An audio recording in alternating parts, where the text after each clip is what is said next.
We've got a good number now. So good afternoon, everyone. Welcome to the next instalment of our BCO NextGen Disruptors series. For those who don't know me, I'm Lindsey Barrett. I'm the chair of the BCO NextGen London and South East Committee. And I've got the pleasure this afternoon of interviewing Tom Redmayne, who's the North American Managing Director for WiredScore. Just before we start, if you do have any questions for Tom, please do add them to the Q&A box throughout the session, and I'll try and pick some of those up with him at the end. So I'm delighted to introduce Tom today, joining us from New York. Tom qualified as a Chartered Surveyor at Cushman Wakefield, and then he joined WiredScore following its launch in the UK in 2015. And then Tom spent over 4 years helping to build the UK and Ireland business before moving to New York to head up WiredScore in North America. While in the UK, Tom sat on the BCO NextGen committee with me, so it's great to have you back, Tom. Welcome. I'm sure the majority of people on the call and watching this will have come across WiredScore and know all about them, but can you briefly tell us what the business does and what the initial drivers were for setting it up? Yeah, absolutely. Hi, Lindsay, and hi, everyone else. Thanks for having me today. So WiredScore was actually initially the idea of Michael Bloomberg back in 2013 when he was mayor of New York. At the time, he felt that there was a lack of transparency into the market as to how well designed and connected different office buildings were for the internet. People knew how much it cost to relocate, they knew about transport links, but they really had no idea if they're moving into a building for 5, 10, 15 years, it simply didn't have the digital infrastructure to be able to support their business. And so obviously with a strong tech background himself, he wanted to come up with a solution for this. So he asked our founder to come up with it, and he came up with WiredScore, the company, and Wired Certification, the product, as a digital connectivity rating platform for real estate. Started in New York initially, and then grew very, very quickly across the US, and then into the UK, and then Europe. So this mayor of London, Boris Johnson, when he was mayor of London, brought us over to the UK and mandated it across London initially, and then the rest of the UK, and then we moved into Europe and Australasia. So what we really do at the core is help landlords and tenants understand and benchmark how well designed and connected buildings are for the internet and for wider technology.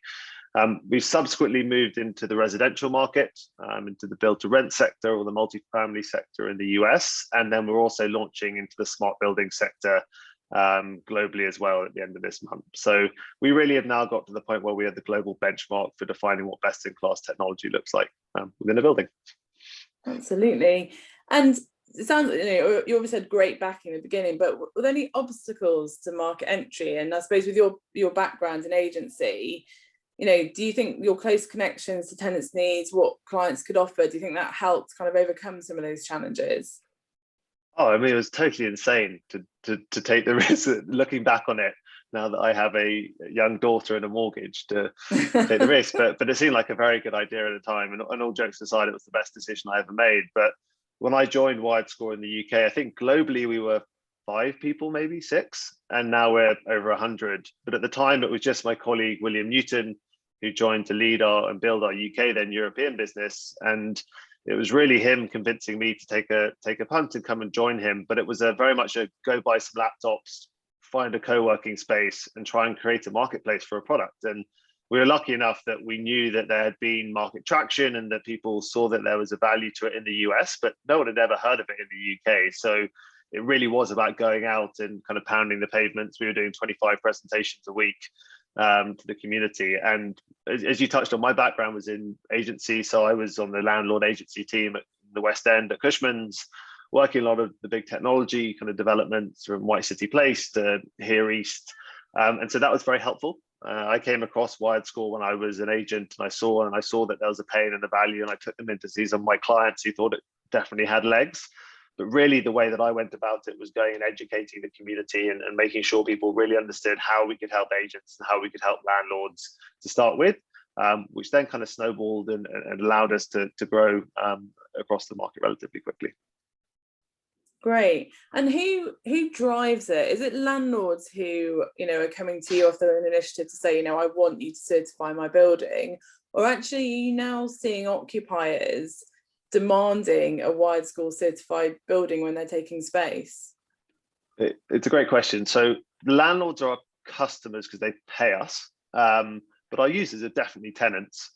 Absolutely. I think one of the reasons that this was seen as such a good idea from both the government perspective, but also from the brokerage community, the agency community on the tenant side, was that this gives transparency to tenants and helps them understand what kind of decisions they're making for their business. One of the big shifts in the last 5 years, and this is only going to increase, if buildings have moved from being bricks and mortar to basically being computers with roofs on them, the ability of one building to provide a technology experience compared to another is really, really different. 70% of the reason the internet goes down is because of the actual physical infrastructure and design of these buildings. It's not like your home where you just have a connection and you can get up and get working. So for increasingly sophisticated tenants, and it's not just tech tenants, every tenant's a tech tenant now, really understanding where you're committing for 5 or 10 years and making sure that that has the ability to meet your technology needs is absolutely fundamental. And there was no transparency within the market. Every landlord says they've got a tech building, but really, how do you understand that as a tenant? I remember speaking to one of the heads of real estate for one of the biggest management consultancies in the world. And I said to her, does this matter to you? Is this useful to you? And she said, look, we think we have the best technical team in the world, and any building that we look at taking, we'll do our own due diligence on. But this allows us from going at 50 or 100 buildings down to 4 or 5 that we know can meet our needs very, very quickly. So as we've grown in the market, increasingly we're seeing tenants ask for this as part of their heads of terms, their RFPs, because they think it's mission critical around what they're doing. Yeah, and you mentioned those tech tenants, and I presume they were the ones who kind of got on board and were pushing a lot sooner than the rest. But now, as you say, every occupier of an office is now a tech tenant in a way, because that they need that connectivity, and that's so vital to their business. Yeah, very much. It was kind of split in two, I suppose. You had the really sophisticated tech companies that had really sophisticated teams who already knew all about this and thought about this, and this became a really easy way for them to do their diligence. But then there was this whole other myriad of tenants that were smaller, that really cared about this stuff, but didn't have the technical teams, or couldn't afford entire in-house technical teams, that this gave them a huge amount of answers to. Because I was an agent once, I can be rude about agents, it's not their job to understand the entire technology design of a building, but actually if you can communicate it really clearly and in a way that the tenant and the other agents understand, that allows you to help them make an informed decision much quicker. Yeah, absolutely. And WiredScore use trained assessors to do the certification process. And what backgrounds, you say agents don't really know, it's not what they're trained in. What backgrounds do these guys have? Do you go to the big MEP firms when you do recruitment? So this is a slightly complicated, this kind of splits into two things. In some of the countries that we work in across Europe, we use registered assessors. So companies that like an MEP firm, an engineering firm, can register as a Wired certified assessor and work on buildings through that. That is not something we have launched yet in the UK or the US, although it might well be an area that we move into, similar to what other certifications do. The other side of the question is, what does our in-house technical team look like? Absolutely, they've come from engineering backgrounds. We have people from the Arabs of the world, the ACOMs of the world. Some people have come in more specifically from the telecom side, have worked for the big fiber providers. So really understand the technology side of the building. Increasingly, we're seeing our scorecards and what tenants are really caring about moving from being just around fiber coming into building to much more sophisticated technology requirements within it. So more and more, we're seeing our work translate and have kind of great parallels with a lot of the work that the leading engineering firms are doing. Okay, interesting. So WiseScore have now certified over 650 million square foot of space in 10 countries. And that's just in 8 years. That's pretty impressive. It'll be really interesting to hear some insights from you, Tom, on why you think WiseScore has been so successful. I think probably 3 reasons. One, we got really lucky with timing. I think the market's just coming towards us. I think when we started this business in 2013, people were thinking connectivity was important, but there was probably a subset of landlords at the top end of the market that were prioritizing it a lot more. Increasingly, our total addressable market, or our TAM, has grown massively as everyone realizes that this is important. I think the last 12 months has actually seen an explosion of growth for our business. I think everyone has realized, working from home or going back to the office, that great connectivity is no longer a nice to have. Whoever you are, you can't do your job without it. And so we've been really lucky that the kind of market has come towards us. Secondly, we've been really lucky that we've had very loyal clients. We work with 700 of the biggest landlords and developers globally, including the top 10 biggest in the world.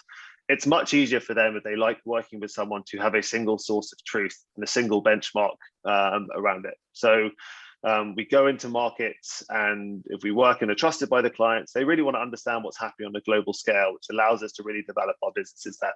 So we've been really lucky that we've managed to kind of grow steadily and organically through having clients that want to continue working with us and work with us on a much larger basis.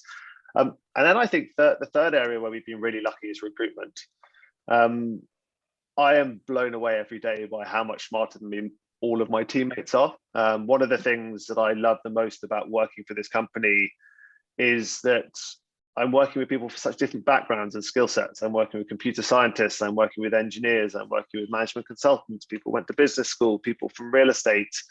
And 9 times out of 10, if I think I know how to solve a problem, I take it to a group of people that I work with, they will come at it from a totally different angle and make me think about it in a very different way, which wasn't something I always had when I was in the agency community, because a lot of the people looked like me, sounded like me, thought like me, had the same background as me, and so broadly tended to solve a problem in a similar way. And so I think having that different approach and different structure has allowed our business to make, obviously we've made loads of mistakes, but kind of get more right than we've got wrong across the board. Yeah, and absolutely, that's a fundamental, I think, and a lot of the discussion over here, and I'm sure in the case of the US, is around diversity and inclusion. And actually, a massive movement within real estate at the moment is the social mobility piece and looking at different backgrounds and yeah, just different types of people and how we can all add different opinions and values to what we're doing.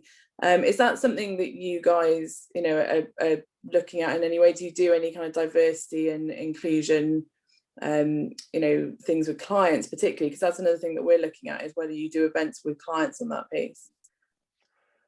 It's something that I think has always been at the forefront of our business. I feel very lucky to work for a set of leaders in Ari, our founder, and William, who you may know, who's our president and managing director for Europe, that have that kind of ingrained into their core values and their soul. So they've been thinking about building a business from ground upwards with that as an absolute core to what we do. It's become a very fashionable is the wrong word, it's become a very topical thing in the UK and US real estate market in the last 12 months. But one of the joys of building a business from scratch is you're not trying to turn a tank around, which many companies are. You're really having the opportunity to go, what values do I want to bring into it, and build it up from the start. And it's something that's really important to us. And again, being a business that's grown to about 100, 120 people now over time, it's allowed us to have people from different backgrounds with different voices come in and really become and grow and become leaders within our business and take the lead on it. We have a diversity and inclusion council within the business. We really look at prioritizing across the board around education as a first point. And it's really important for us to make sure that as we continue to grow, that's front and center. We're also looking at becoming a certified B Corp as well as a business, which is something I'm actually really proud of. I didn't know much about it before. And it's something that certainly I've been really, really happy of seeing how much it's meant to our team and also to our clients as well, but most importantly to what we want to kind of be as a business coming through. Yeah, absolutely. That all comes back to culture, doesn't it? As you say, that's really clear when you look at WiredScore and their website. It's really clear. You talk about how fundamental those values are. So talk about honesty, integrity, positivity, resourcefulness, all those things. And traditionally, businesses haven't. Every business has had a culture, but no one's really kind of defined what that is or talked about how important that is, and that's really changing. Do you think that, as you say, that been a key part of why you think you've been so successful, is to have that really strong culture at the beginning? Because you talk about the 3 things you kind of talked about, a lot to do with luck, and obviously there's always a massive element of luck in these things, but actually is having that strong culture. Do you think that's been a big part of it as well? Yeah, I really think it has. And again, like, kudos to the people that really started this company and built it, that we've always tried to create an environment where it doesn't matter how old you are, how long you've been in the company, or how experienced you are. You're not only encouraged to have a voice, you're expected to have a voice. and whether that's presenting to the team on areas that you really specialize in and really leading the charge. If you have an idea, then you're the one that leads it. It doesn't matter what area you really come from. And it's something that I think we've been really good at retaining as we've grown, and it will only get harder as we get as a business, as we grow further as a business. But it's something that really, really matters to us. And the three concepts, and they kind of interlink, that I think are most important when we look at hiring. And one of the real joys of building a company, right, is like, hire people you want to work with. They don't always have to be people that you like, but just make sure that if you have the opportunity to choose who you're going to work with people that you respect, that you think you're going to learn from, that you think are going to be all stars, because life's too short not to, right? You spend most of your life in the office. They don't all have to be your best friends, but you want to work with people that you think are going to find really inspiring. And for us, the kind of three things that I really focus on are one, around coachability. People don't have to be amazing at everything, but they have to be willing to learn. And everyone says they want to be coached, but most people want to be praised. And it takes a lot to really break down those barriers and get people to trust you, that actually if you're trying to help them improve. And that kind of links into my second one, which is around having a really strong 360-degree feedback culture.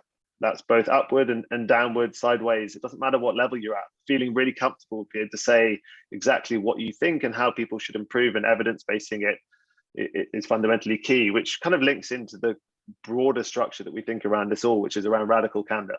Like, you are doing no one any joy or justice if you think something about them and don't say it to them, or if you say it aggressively to them, or if you're saying something else to someone behind their back. You just need to be really honest with people and try and structure it in a way that understand how they can improve. And if you have that as a kind of true north to how you're trying to build a business, that compounds over time as you grow. And it's something that people often laugh at us when they join the business. I mean, it's almost kind of a cult-like sometimes about how hard we push this as a business to allow us to grow, but it's been extraordinarily effective. And it's something that I think if you ask anyone within the company, they hold really dear to them.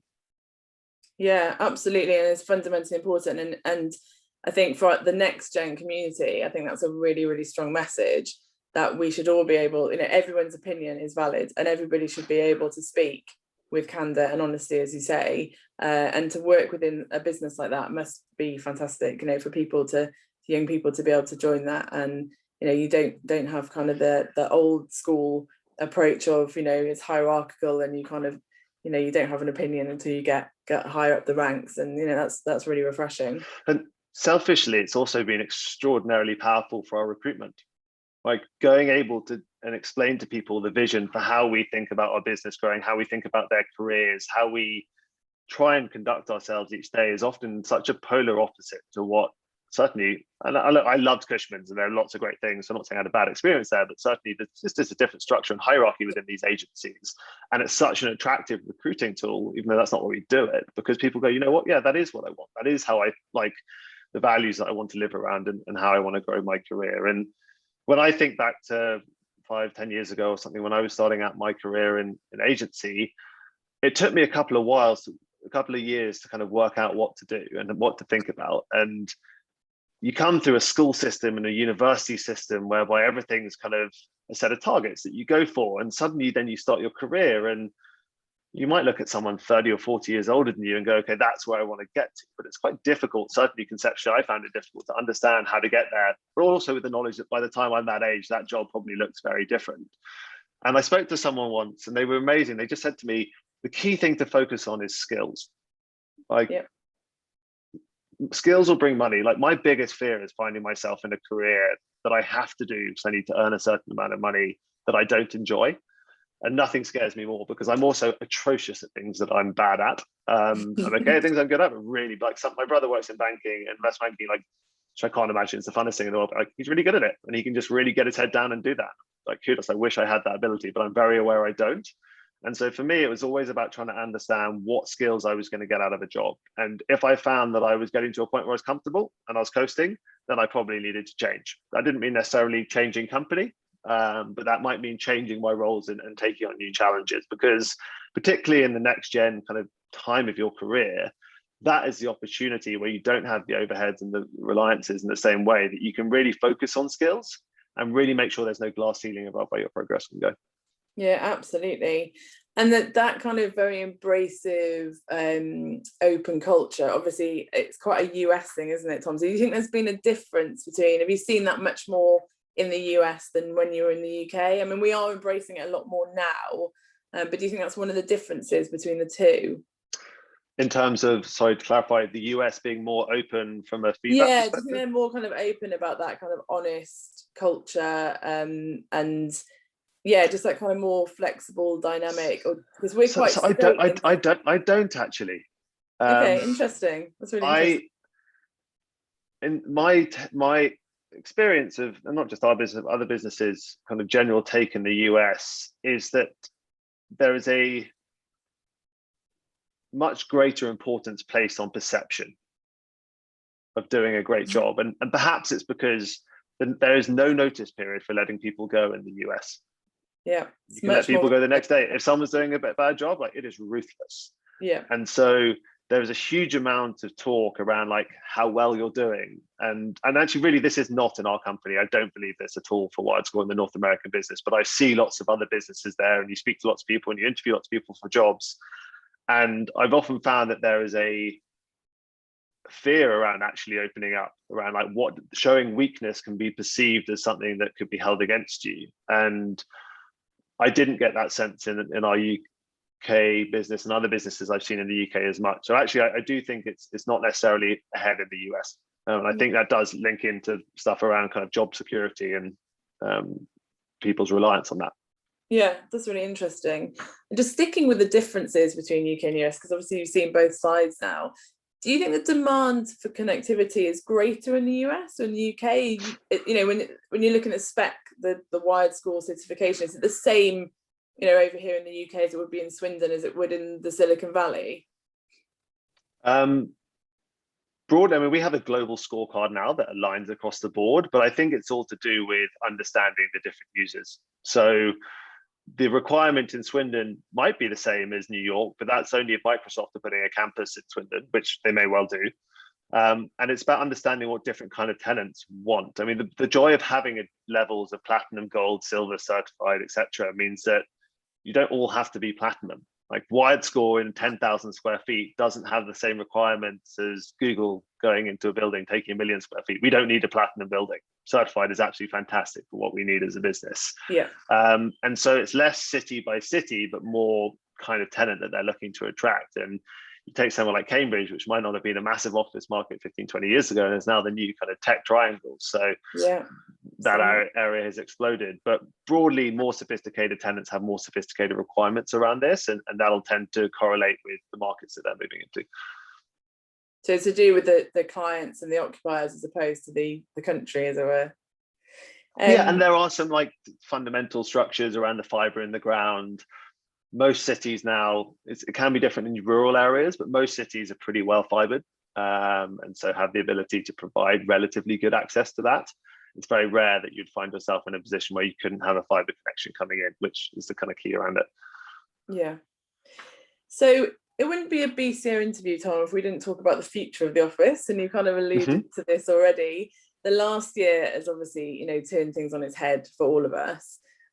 What changes have you seen? Has it affected the business at all? And kind of what adaptations have you had to make to since the pandemic hit? Yeah, so kind of taking a step back, the way that I see the world now, you may totally disagree, is that I think COVID has accelerated trends that were already coming. A lot of people go, God, it's a whole new world. I don't think it is a new world. I just think maybe it's because I've been looking at this for a long time. What we thought was going to happen in 5-10 years is happening in 1 or 2. The output of that is I think you're going to see a polarization of the marketplace. I think you're already seeing a flight to quality. I think you're going to find that buildings that have the ability to provide great experiences, and I think those experiences are going to be built on twin prongs of health and well-being and technology, will become even more valuable in the years to come, in the short, medium, and long term. And so there's a real opportunity for developers or for people retrofitting existing buildings to take ownership of that space and really drive value. At the same point, I don't think there's ever been a harder time and a greater likelihood of an increasing amount of buildings becoming obsolete if you're not able to provide the experience. Like, the fundamental shift that COVID has driven is that tenants no longer have to have an office, they choose to have an office. We're dealing with this ourselves in New York at the moment. I'm thinking about extending our lease. I will only do so if the space that we have drives collaboration, increases productivity for our team. I won't do so because I feel I have to have a 6,000 or 7,000 square foot box that people need to be in every day for us to run our business, because we've proven we don't.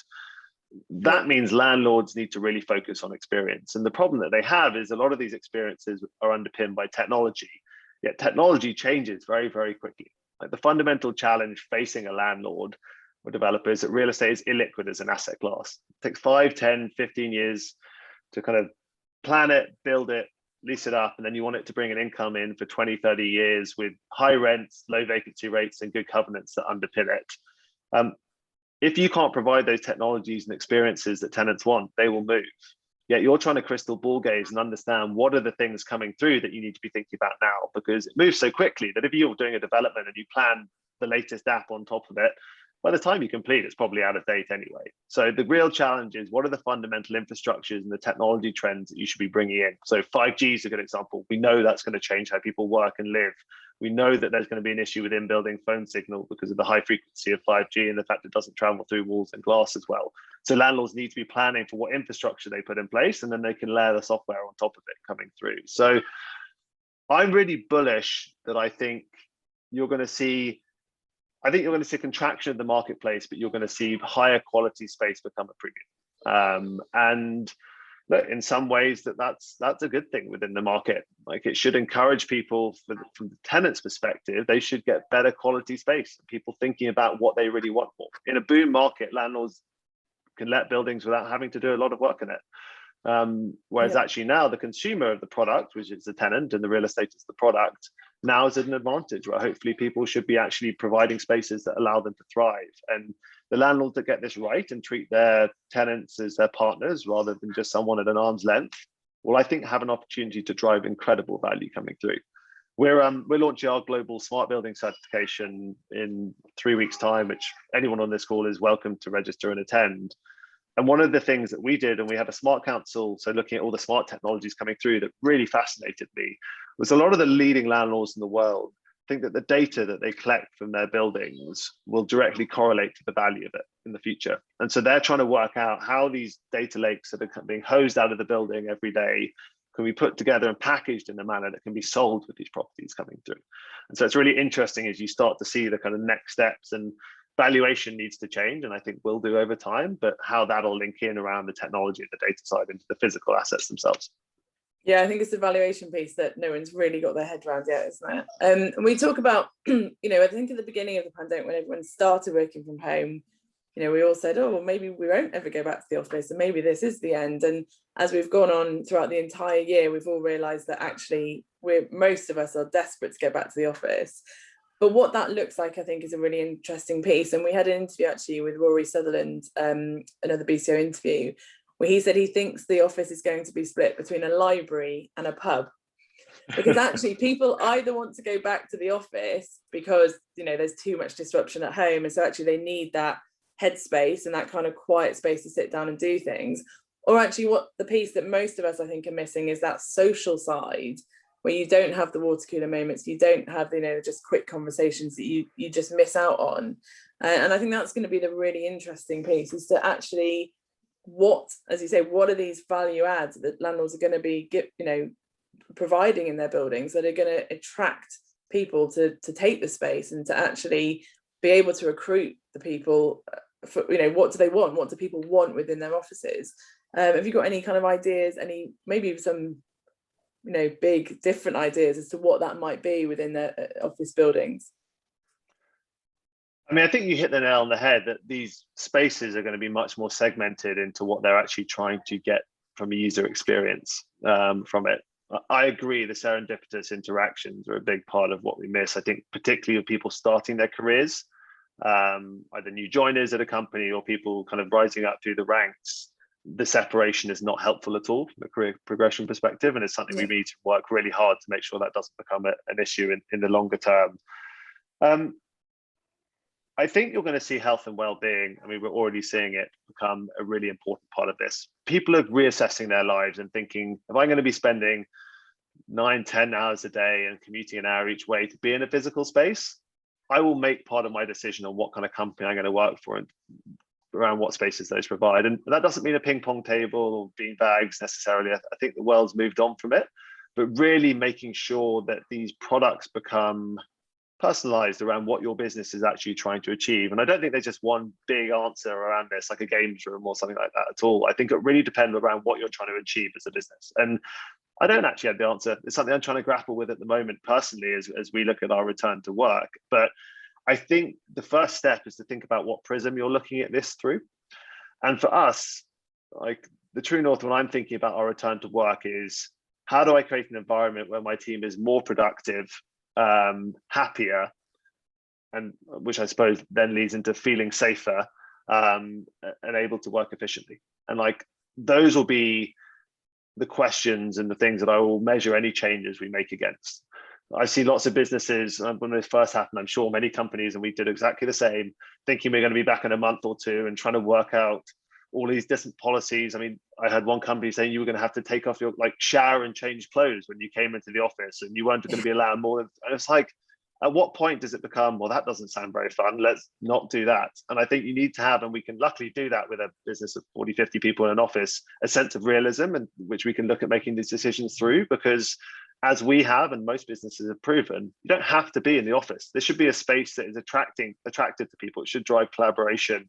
It shouldn't be something that you just have to be there because that's what they say. And if you do insist on people being in office when there's often not a good reason, I think you will lose people. Like, we see it as a key to our retention going forward. I don't know what our flexible work policy will look like, but I do know that we'll definitely have one in some way, shape or form, but we will always be an office first business from WiredScore. So look, I can't speak for other businesses around it, and it's really difficult. Normally, I would say in most instances in life, being a first mover is a big advantage. We absolutely don't think there is a big advantage in being first mover in returning to the office, because I'm sure a lot of companies are going to go and make those mistakes that we definitely would make. And we will learn from them and understand how they put in place their policies to make sure that it's a great environment for people to come back to. But our business is built on people. Most of the people that are here at the start are still here now, 8 years later. And the most valuable thing I can do from a management perspective is retain staff and keep them happy over time. So we're lucky enough that it hasn't affected our business in such a bad way from a working perspective that it's a rush for us. It's about really making sure we can continue to work as efficiently as possible and provide the team with the environment that they want. Yeah, absolutely. And I think also sharing that with the team as well. We've tried to be really honest with them.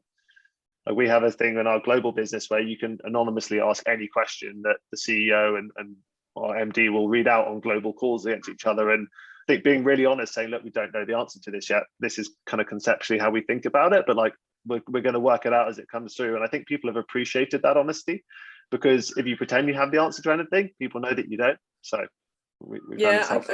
I completely agree with you. And it does come a lot, as you say, to talent retention, and those businesses who say, right, everyone back in the office 5 days a week, zero flexibility, zero control over your own time.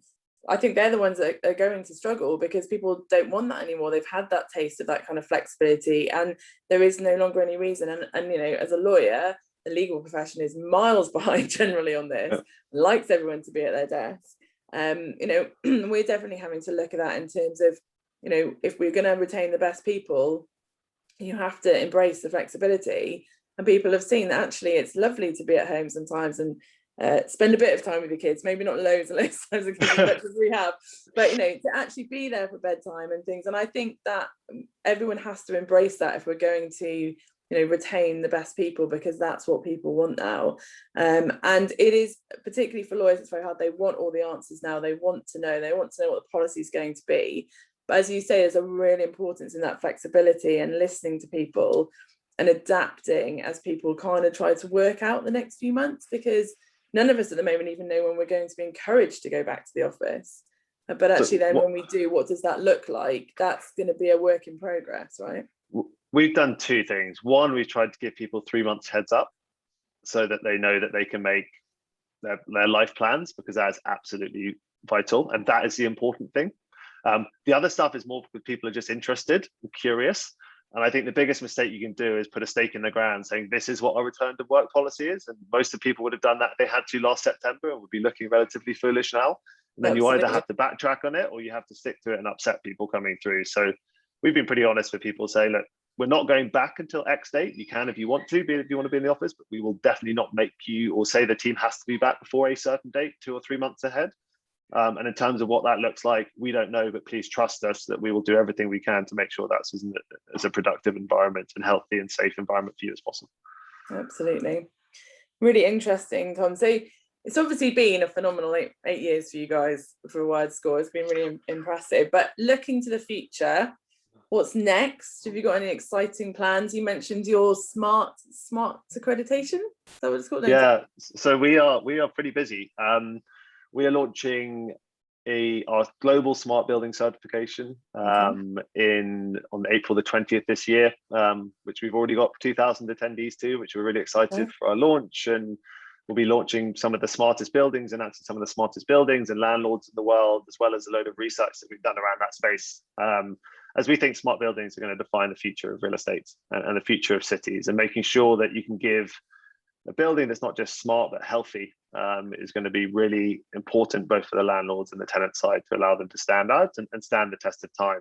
And also for investors, actually. We haven't talked about investors today, but they're investing into an investment class where they want long-term returns. And as it's illiquid as an asset class, that's increasingly worrying for them. Its lease lengths get shorter and what tenants want change. So for them, it really matters as well. And then also we're launching our WiredScore home business in North America, and then we'll be rolling that out across the rest of Europe as well, which is into the build-to-rent space in the UK, or the multifamily and the condo space in the US. As I think we'd all agree, I remember when I helped build the product in the UK originally, I think we now work on 40 or 50% of the UK build-to-rent market. We had to go and convince people that connectivity in the home was important. That is no longer a conversation we need to have. I think we've all had those experiences in the last 12 months where we would actually put internet connectivity, and that being reliable is one of the most important things we look for, which is being, from a business perspective for us, very fortunate, as that's the right time. These products take a long time to build, to be kind of bringing that out into the marketplace. But like fundamentally, we're now in 10 countries. We want to be in 25, 50 countries in the next couple of years. We have 700 clients globally who we work with, who we'd love to work with further. So really, for us, it's a really interesting kind of journey through other international expansion, and then also into other product lines as we come through. And we've been really lucky that the last 12 months, as same with everyone, we were very worried when COVID hit, what effect would that have on our business? But we're really lucky that actually we've seen kind of a positive impact in terms of the business performance. Is what we do from a value perspective is becoming increasingly important to people within the marketplace. So we'll be growing, we'll be hiring. If anyone on the call is interested, I'm sure at some point we'd love to have a chat. But yeah, we're really excited about the next, next 5 years, but I can barely look ahead of the next 12 months. We've got so much coming through, so it's good. Brilliant. It's really exciting times ahead then. So Tom, I'm going to go to so as I said at the beginning, please add any questions into the question and answer box or into the chat. I've got one here for you, Tom, from our audience. It says, when redeveloping an office building without knowing the type of occupier that will eventually take the space, which obviously landlords often do, what key areas are an absolute must to include in the design to maintain flexibility, collaboration, and productivity? That is a really good question. I think if you have no idea what kind of tenant is going to come in, you can end up spending a load of money on stuff that's going to have to be ripped out. So in the tenant's demise, I would really be focusing on the foundational infrastructure. I'll give a couple of key things here, but happy to go into a lot more detail another time. If you only have a building with a single point of entry of fiber coming into it, and it's above 30 or 40,000 square feet, it's madness. Increasingly sophisticated tenants' insurance liabilities will mean they are unable to move into a building that only has a single point of entry. Fiber is the top layer of services coming in the ground. All it takes is some roadworks, someone cuts through that fiber, and all of the internet will go down. We saw a bank who'd signed up with, I think, 100,000 square feet of a 200,000 square foot lease in the Thames Valley a few years ago. And their insurance said they had to have diverse points of entry. The developer decided not to work with us because they'd already signed a tenant. They designed a building which only had a single point of entry. The bank then found out, sued them. They were unable to move in. They had to dig up all the public realm and drill a new point into concrete after completion, which delayed it by months. And it was just a nightmare. And it's just really simple. Again, diversity around risers and stuff like that as well. Diversity is key. Second one is around phone signal. 5G is going to change how we work over mobile and tablet. It means you'll be able to download a film in 7 seconds that currently takes 7 minutes. A lot of buildings that have low E glass or over about 10 stories high and the phone masts point down are going to have a real problem providing those phone signals. This is a trend that is important in the UK. It is everything in the US, and it is coming to the UK as well. If you do not have the ability to have either a DAS system or a small cell solution system that can be a phone booster within that, you are risking finding a building that's unlettable in the years to come. So that is absolutely fundamental. The third area that we think is really important is actually around cybersecurity. And there are probably two things that you should think about here, one of which is physical security. The easiest place to hack data or fiber is the termination point of fiber in the basement of the building. It's just like traveling through glass. If someone has access to those fiber cables, they can put an X-ray scanner about the size of an iPhone on that and steal all the data coming through it. Making sure that is caged, it's increasingly active rather than passive equipment. It should be temperature controlled. Think of it as the heartbeat of the building. People talk about Moore's law and say technology is getting faster, so therefore smaller, so therefore you need less space for this. It absolutely is, but it's an arms race to see how much technology people can put in these buildings. So you're going to need more and more space for it, and it's going to become a bigger issue. The other thing that we're seeing more sophisticated developments look at doing is around developing cyber policies, and also looking at the most sophisticated ones are doing penetration testing, when they have different companies run mock attacks to see to what extent their cybersecurity policies and structures in place will prevent attacks on the building coming through. So there are lots of different areas, but those are a few areas that I'd be certainly thinking about. Wow, there's a lot to think about then when you're developing buildings, except from a tech point of view. That's really interesting. Thank you. So I don't think there's any other questions. If anyone else does have questions, please do send them through. But I think that's all we've got there. So I'm going to end, Tom. So as we said earlier, you were on the NextGen committee with me before you moved over to the US. So maybe a slightly controversial question, could be a controversial question for me to end with.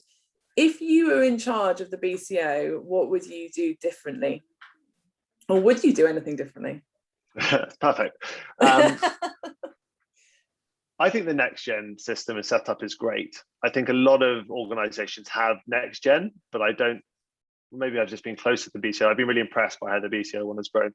I think to begin with, the regions weren't closely aligned enough with London, but I think that's become much better. But I think perhaps the thing that I would look to change, and this is more of an industry thing, but I think BCO could be a leader in it.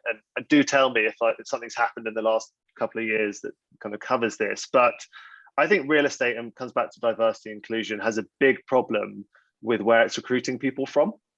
Like fundamentally, a prime example of this, that someone went to a certain type of school, certain type of university, then had to do a master's that cost a certain amount of money to come into an industry. And that's not how everyone does it. That's how basically people kind of get funneled into this space, which means there's almost zero diversity and inclusion. And the problem's already there before you've got into the industry and into the space. So I know that the BCO have a mentorship program for people that are in this industry, but really, what are you doing to think about educating people around the careers in property and the opportunities within the office sector before that?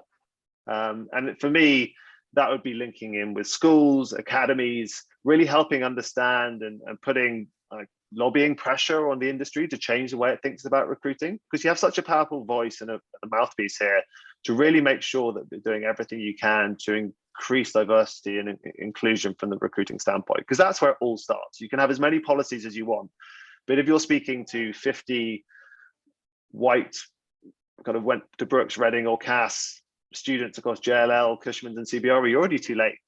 And so actually, how do you go before that and really understand and help bring people in and give them the opportunities and understanding what their career could be within that space? And so I don't know exactly how that manifests itself from the BCO standpoint, but I think given everything and the infrastructure you've got within the organization, I think there's a real opportunity there to make a difference. Yeah, absolutely, Tom. And I completely agree with you. And it's one of the things that we've talked about as the NextGen committee is D&I, and we're going to focus a lot more on D&I, and people see events coming up, and actually around that social mobility piece, which I talked about earlier, and actually how do you encourage people from different backgrounds because the real estate industry, it does look very similar, and you go to lots of events and everyone looks very similar, and actually we want to change that. We do want to challenge it, and the BCO is working a lot more with universities now, so speaking to people at universities, getting them more aware of what the BCO does at that stage. But actually you're right, it's an even earlier stage than that. It's not hitting the land managers at Reading who I went to university with. It is really speaking to the people in schools and getting where they don't have connections into this industry, to actually get them to meet people who are working within it, and actually give them the opportunity to get involved in it, and to find out what we do, because a lot of people just don't know, and I think that's a really important point. And I will take that back to the BCO board as well. The other call out I'd make to people on this call, which is, I wish I'd had more advice from someone 5 or 7 years into their career when I was starting. And I think I wasted a year or two because I didn't.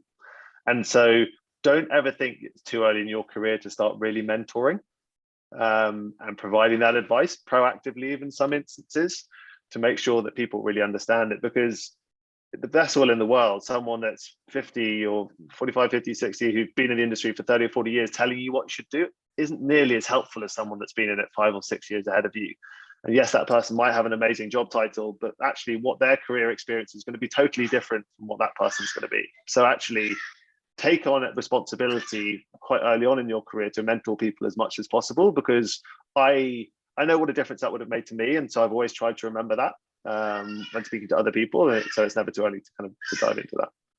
Yeah, that's a really important point, actually, because I think we've got a mentoring scheme as part of BCO, and we always look for older mentors, much older mentors, but actually within the next gen, it could be something we look at as well, because you're right, even within the next gen, there's probably 12, 13 years between those at the very beginning of their career and those who are kind of leaving next gen going into the main block. So it's definitely something to think about. It's a good one. Good point, thanks. Yeah, we'll definitely think about that. You kind of don't necessarily have the confidence, I think, at that age to say, I'm going to be a mentor, because you don't think there's any, have you got? It's much more valuable, right? Like I think about my life 5 years ahead. I'm not very imaginative. That's about as far as I can think and plan. And looking at someone 5 years ahead of you and going, that's who I'd like to be, or how did they get there? That's really interesting and relevant. So. Absolutely right. I think we've got one more question that's come through. Has WiredScore considered how we need to future-proof buildings? It says LiFi. Is that something I don't know about, or is it a typo? Is it LiFi? It says 5G will only be around for a few years. What's LiFi, Tom, for someone who's not very tech savvy? What's LiFi? It's basically using LED lights to transfer Wi-Fi. Absolutely, it's something we actually know the founders. I can't remember what his name is, but he works at a Scottish university that developed this technology. And Apple actually built it into their iOS systems as a potential thing that they would use further down the line. It provides not only unbelievable speeds, but unbelievable security, which is really interesting around it. It is not at the stage where it is scalable yet. So there are a load of these technologies that our R&D team look into in detail around what might come through in our future scorecards and what people would look at doing. But actually, one thing is, you look at the stuff Elon Musk is doing, for example, around this, one thing is to develop it and as a conceptual thing, and another thing is to scale it. So LiFi, absolutely, the technology is fantastic. There are big question marks over the scalability of it on a global scale, and also the economics behind it till it can become relevant on a wider basis, because that's also the other key, and you see a lot of the technology companies going into it. But yeah, absolutely, it's certainly something that really excites us. We had a demonstration of it at a couple of our launches that we did up in Scotland, which was really, really cool. Great. Watch this space then. Okay, I mean, that's all my questions. We've used all the audience questions, which is great. I think that's all we've got time for, but thank you, Tom. It's been great having you back and seeing you again. Thank you. It's been really interesting, really insightful, and I've definitely learned some stuff.